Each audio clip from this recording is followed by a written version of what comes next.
हम अपनी जान की दुश्मन को जान कहते हैं। हम अपनी जान के दुश्मन को जान कहते हैं और इसी मिट्टी को यानी मोहब्बत की इसी मिट्टी को हिंदुस्तान कहते हैं। जहाँ पाँव में पायल हाथ में कंगन हो माथे पे बिंदिया, जहाँ पाँव में पायल हाथ में कंगन हो माथे पे बिंदिया, it happens only in India, it happens only in India. जहाँ पाँव में पायल हाथ में कंगन हो माथे पे बिंदिया, it happens only in India. This is Vijay Raj Pushp and welcome to learner eyes by VRP. तो आज 74वीं स्वाधीनता दिवस के शुभ अवसर पर आप सभी को ढेर सारी बधाइयां। और आज हम इस पावन धरती के पवित्र दिन पे आपको मैं एक संदेश देना चाहता हूं। मैं उन शहीदों को याद दिलाना चाहता हूं जिन्होंने न जाने कितने अत्याचार, उत्पीड़न और नाजुक हालात होने के बावजूद अपने मन की जो एक संकल्प था, जो मन की जो एक इच्छाएं थी, उसे कभी टूटने नहीं दिया। और वे लोग आपके देश के महान सबूत।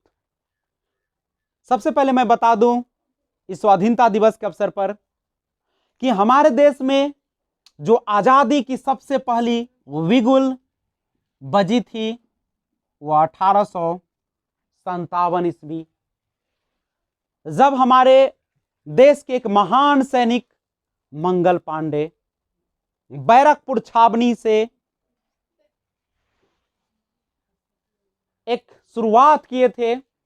आपको पता है कि हम भारतीयों के साथ किसी भी तरह के सरकारी पोस्ट जो होते थे उसमें नीचे रखा जाता था। हमें वेतन भी बहुत कम दिया जाता था। हमारे साथ अच्छाई से पेश नहीं आते थे लोग।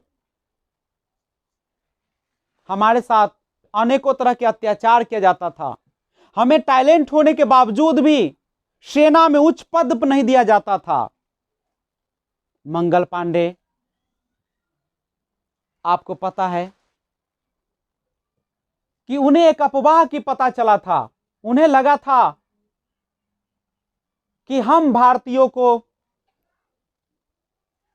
जो आटे दी जाती है उसमें हड्डियों का चूर्ण मिला होता है, जानवरों के हड्डियों का।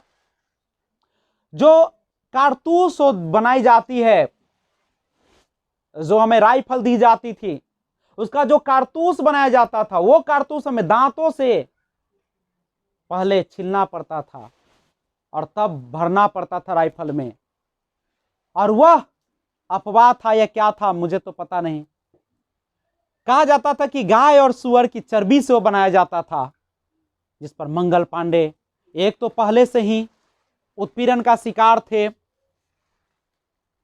क्योंकि भारतीय सैनिकों के साथ अच्छा बर्ताव नहीं किया जाता था, भारतीय किसानों के साथ अच्छा बर्ताव नहीं किया जाता था, उन्हें निम्न पदों पर रखा जाता था। तो मंगल पांडे ने अपने ही सेना के एक अंग्रेज सैनिक को मार गिराए थे और जिसके विरोध में अंग्रेजों ने उन्हें फांसी के तख्ते पर लटका दिया था। तो ये जो बिगुल बच चुकी थी आजादी की, वह रुकने वाली नहीं थी। हमारे मंगल पांडे और न जाने कितने झांसी की रानी और वीर कुंवर सिंह, सरदार वल्लभ भाई पटेल, जवाहरलाल नेहरू, महात्मा गांधी, सुभाष चंद्र बोस,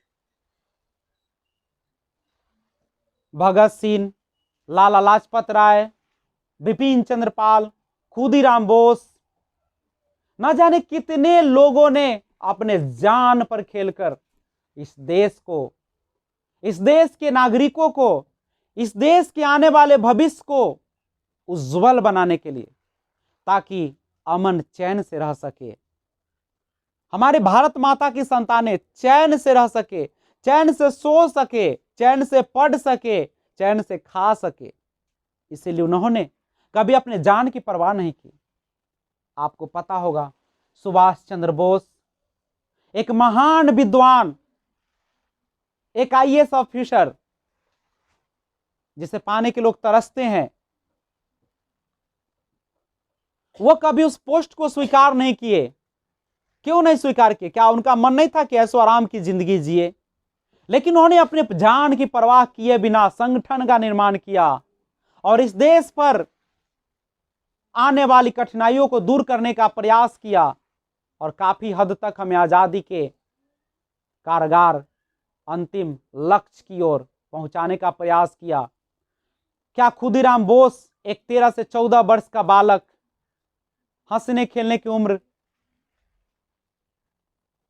क्या उन्हें शौक नहीं था कि हम पढ़े लिखे अच्छा बने? वह भी अपने जान की परवाह नहीं की और हम लोगों की सुरक्षा के लिए, हम लोगों को अच्छे चैन से जीने के लिए अपने जान त्याग दिए।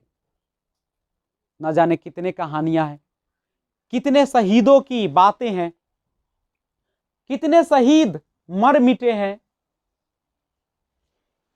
सीमा पर दिन रात कठिनाइयों को झेलते हुए हमें चैन से नींद सुलाते हैं। तो हम भारतीयों का कर्तव्य है कि हम उन शहीदों को, जो एक त्याग था, उसे बेकार न जाने दे, उनकी बलिदानों की कद्र करे। वो जो एक चाहते थे भारत का निर्माण जिस प्रकार का, उसमें हम लोग सहयोग करें। आज आपको पता है कि हमारे देश के लोग ही अंग्रेज से कहीं बदतर बन गए हैं, सभी घुसखोरी में, भ्रष्टाचार में लिप्त है।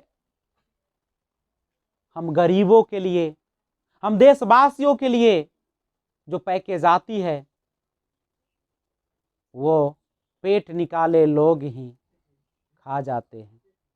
पता नहीं उनका पेट कितना बड़ा है कि जिस माँ ने, जिस धरती माँ ने, जिस भारत माँ ने पाला है, पोषा है, उनका भी, उनके बच्चे का पोषण भी खा जाते हैं। नीचे से लेकर ऊपर तक हर जगह गरीबी, भ्रष्टाचार, द्वेष की भावना भरी हुई है। आज हर भारतीय एक दूसरे को जहां तक हो सके लूटने पर लगे हुए हैं, आपस में बैर करने पर लगे हुए हैं। क्या इससे हमारा देश आगे बढ़ेगा? क्या इससे हमारा देश की समस्याएं मिट जाएगी? मैं उन माता बहनों, उन भाइयों और बहनों से कहता हूं जो बिल्ली के रास्ता काट देने पर रास्ता छोड़ देते हैं। क्या बिल्ली के काट देने से अगर आपके साथ अशुभ हो जाता तो मैं तो हर अंग्रेज के पास बिल्ली से रास्ता कटवा देता। जिस समय गुलामी थे उस समय सभी अंग्रेज को बिल्ली से रास्ता कटवा दिया था, तो क्या वो अशुभ हो जाते सभी लोग? आज हमें अफवाहों में नहीं जीना है। आज हमें मेहनत के बदौलत आगे बढ़ने की जरूरत है, एक संकल्प लेने की जरूरत है और इस देश से गरीबी को मिटाने की जरूरत है। एक क्रांति की आग जलाने की जरूरत है। हम उन असहाय माताओं बहनों की सेवा करने की जरूरत है जिससे यह देश आगे बढ़े। यह देश किसी आम लोगों का नहीं है, यह उन महान सपूतों का देश है जिन्होंने अपने बलिदान दी है। तो हम आपसे ज्यादा कुछ अब नहीं कहना चाहते हैं, बस आपसे ही आग्रह करते हैं कि आप जहां भी रहे, आप अपने देश के लिए, अपने आने वाले भविष्य के लिए एक अच्छे कार्य करें, भाईचारा बढ़ाएं, हमें धर्म के नाम पर, जाति के नाम पर, राष्ट्र के नाम पर, भाषा के नाम पर जो बंटवारा किया जाता है उसे दूर जाए, उसे हटे और सभी जाति, हिंदू, मुस्लिम, सिख, ईसाई, सभी लोग मिलजुल कर काम करें और इस देश के प्रगति में एक मील का पत्थर साबित हो। Thanks for watching. नफरत बुरी है, नफरत बुरी है, न पालो इसे, दिलों में खालिश है निकालो इसे, न मेरा न तेरा न इसका न उसका, न मेरा न तेरा न इसका न उसका, ये सबका वतन है संभालो इसे। लड़े जंग वीरों की तरह, लड़े जंग वीरों की तरह, जब खून खौल फौलाद हुआ, मरते दम तक डटे रहे वो, तभी तो देश आजाद हुआ। ये देश तुम्हें बुला रहा है आ जाओ, ये देश तुम्हें बुला रहा है आ जाओ, कर्ज इस माँ का चुका जाओ, देकर कुर्बानी अपने जान की, सच्चे लाल तुम ही हो एक बार दिखला जाओ। नशा है मुझे इस तिरंगे की आन में, नशा है मुझे इस तिरंगे की आन में, बसा है मेरा दिल इस धरती की जान में। शक हो कोई मन में तो देख लेना, शक हो कोई मन में तो देख लेना, कल भी थे कल भी रहेंगे और इसी हिंदुस्तान में। क्यों मरते हो यारो सनम के लिए, क्यों मरते हो यारो सनम के लिए, 2 गज जमीन नहीं मिलेगी दफन के लिए। मरना है तो मरो वतन के लिए, मरना है तो मरो वतन के लिए, तिरंगा तो मिलेगा कफन के लिए।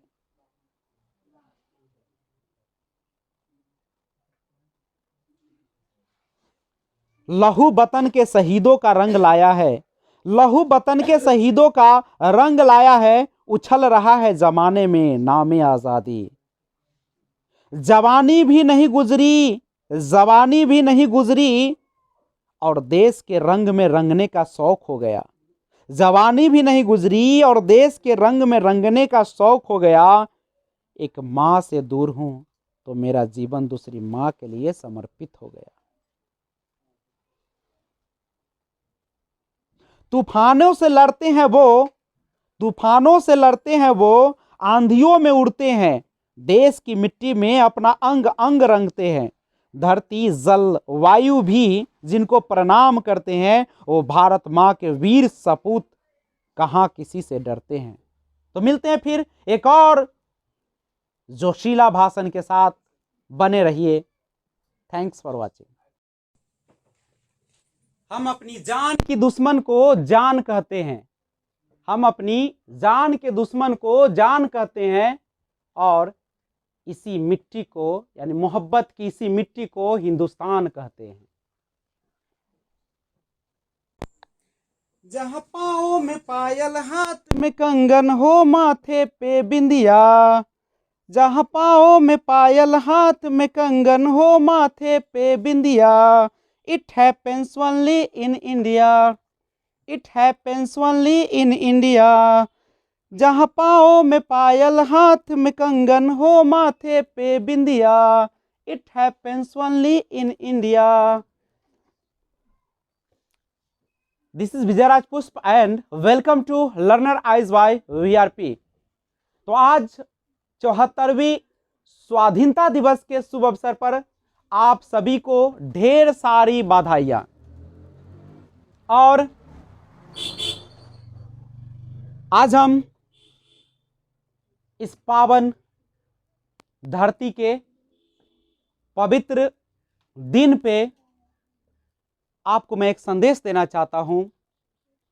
मैं उन शहीदों को याद दिलाना चाहता हूं जिन्होंने न जाने कितने अत्याचार, उत्पीड़न और नाजुक हालात होने के बावजूद अपने मन की जो एक संकल्प था, जो मन की जो एक इच्छाएं थी, उसे कभी टूटने नहीं दिया।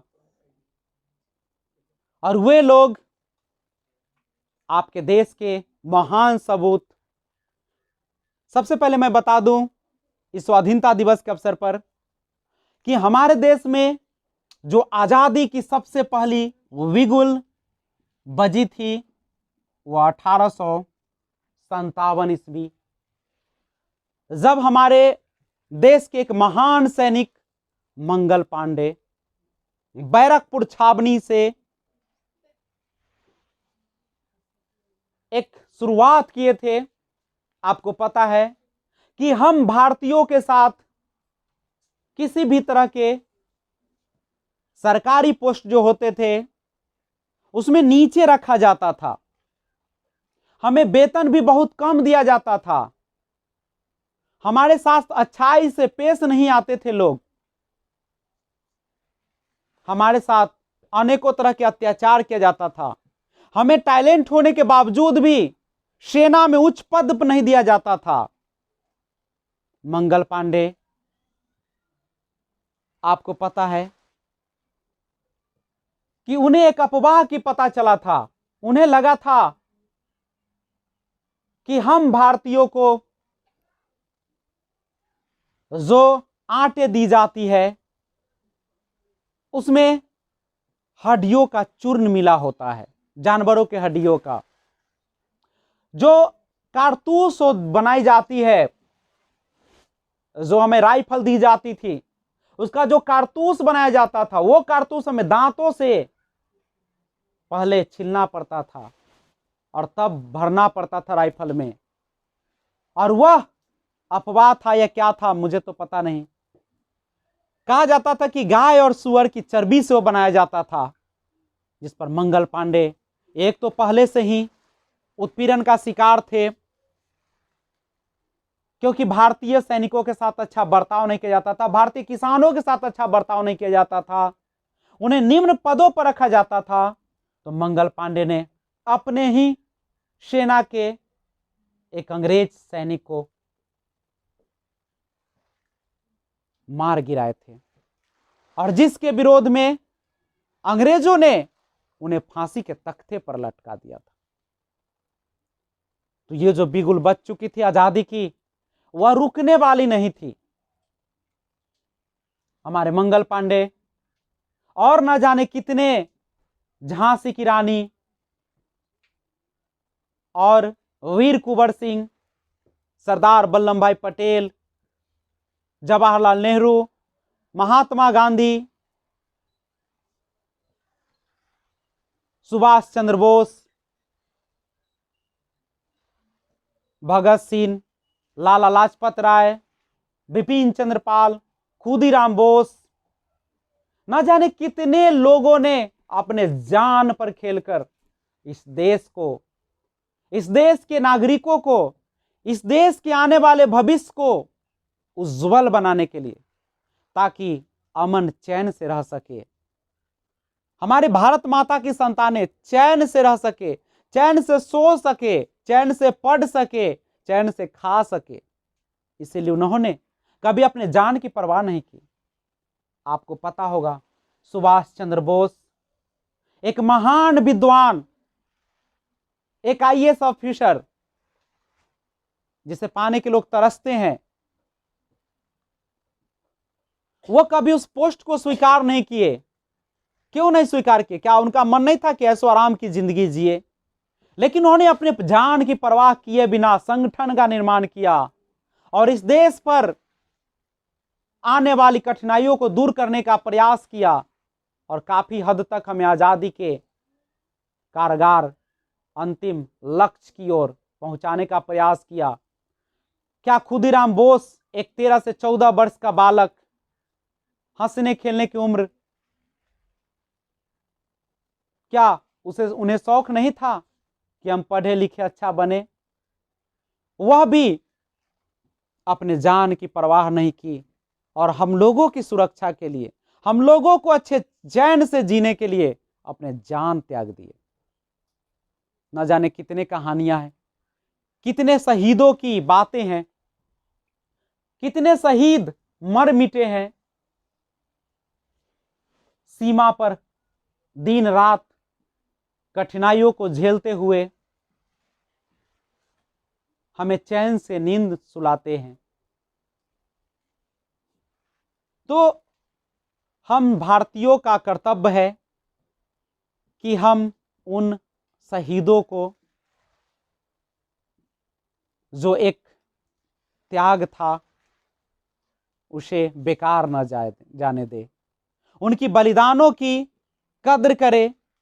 वो जो एक चाहते थे भारत का निर्माण जिस प्रकार का, उसमें हम लोग सहयोग करें।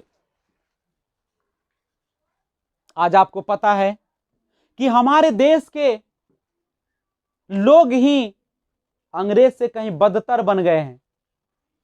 सभी घुसखोरी में, भ्रष्टाचार में लिप्त है। हम गरीबों के लिए, हम देशवासियों के लिए जो पैकेज आती है वो पेट निकाले लोग ही खा जाते हैं।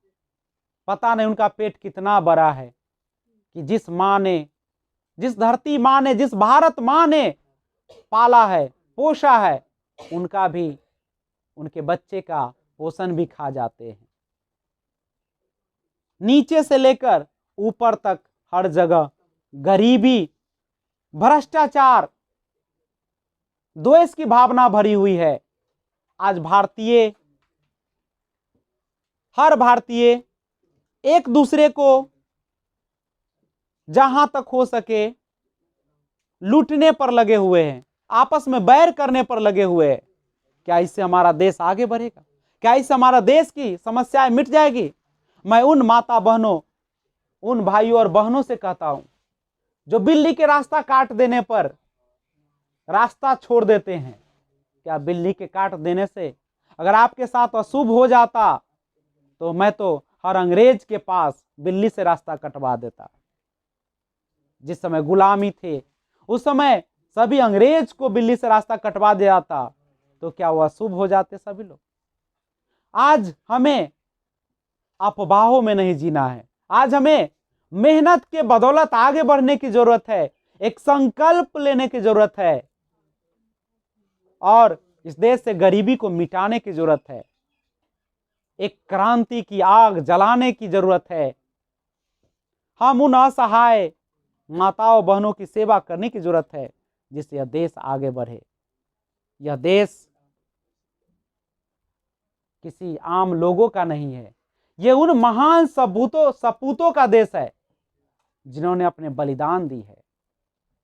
तो हम आपसे ज्यादा कुछ अब नहीं कहना चाहते हैं, बस आपसे ही आग्रह करते हैं कि आप जहां भी रहे, आप अपने देश के लिए, अपने आने वाले भविष्य के लिए एक अच्छे कार्य करें, भाईचारा बढ़ाएं। हमें धर्म के नाम पर, जाति के नाम पर, राष्ट्र के नाम पर, भाषा के नाम पर जो बंटवारा किया जाता है उसे दूर जाए, उसे हटे और सभी जाति, हिंदू, मुस्लिम, सिख, ईसाई, सभी लोग मिलजुल कर काम करें और इस देश के प्रगति में एक मील का पत्थर साबित हो। Thanks for watching. नफरत बुरी है, नफरत बुरी है, न पालो इसे, दिलों में खालिश है निकालो इसे। न मेरा न तेरा न इसका न उसका, न मेरा न तेरा न इसका न उसका, ये सबका वतन है संभालो इसे।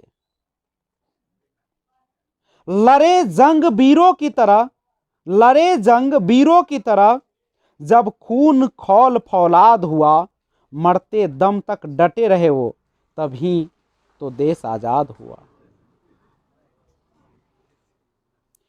ये देश तुम्हें बुला रहा है आ जाओ, ये देश तुम्हें बुला रहा है आ जाओ, कर्ज इस माँ का चुका जाओ, देकर कुर्बानी अपने जान की, सच्चे लाल तुम ही हो एक बार दिखला जाओ।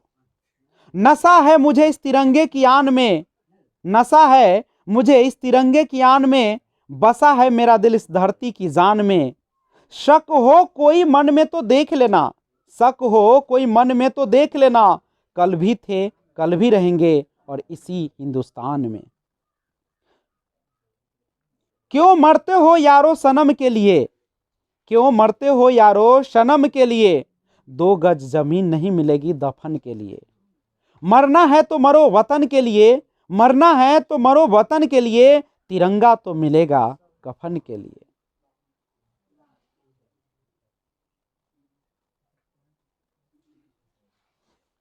लहू वतन के शहीदों का रंग लाया है, लहू वतन के शहीदों का रंग लाया है, उछल रहा है जमाने में नामे आजादी। जवानी भी नहीं गुजरी, जवानी भी नहीं गुजरी और देश के रंग में रंगने का शौक हो गया। जवानी भी नहीं गुजरी और देश के रंग में रंगने का शौक हो गया। एक माँ से दूर हूं तो मेरा जीवन दूसरी माँ के लिए समर्पित हो गया। तूफानों से लड़ते हैं वो, तूफानों से लड़ते हैं वो, आंधियों में उड़ते हैं, देश की मिट्टी में अपना अंग अंग रंगते हैं। धरती जल वायु भी जिनको प्रणाम करते हैं, वो भारत माँ के वीर सपूत कहाँ किसी से डरते हैं। तो मिलते हैं फिर एक और जोशीला भाषण के साथ, बने रहिए। Thanks for watching.